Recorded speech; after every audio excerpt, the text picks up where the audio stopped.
Prav neverjetno, na dveh londonskih derbijih, dve super presenečenji, če je šlo popoldne, sredi popoldneva za senzacijo na Selhurst Parku, kjer je Chelsea klonil proti domačemu Crystal Palaceu, pa je novo super presenečenje doma pripravil Watford. Začetek tekme je bil zelo energičen.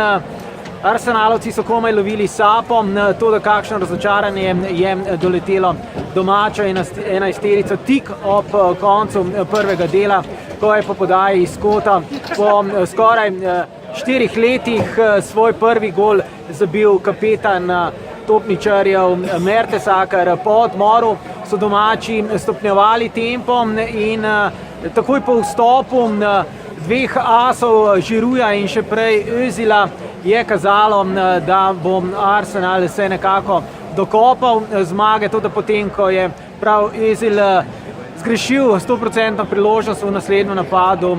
11 metrovka dosojena po dokaj mehkem prekršku Bellerina nad Richarlisonom.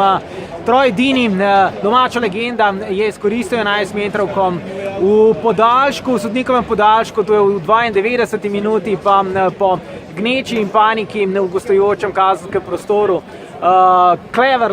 Tom Cleverley z winnerjem, torej zadetkom za zmago. Neverjetno je, da je Watford v tej sezoni 5 zadetkov dosegel v 90. minuti ali kasneje, oziroma tretjino vseh svojih golov. Končna na Vicarage Roadu. Danes popoldne pa je Watford 2, Arsenal 1.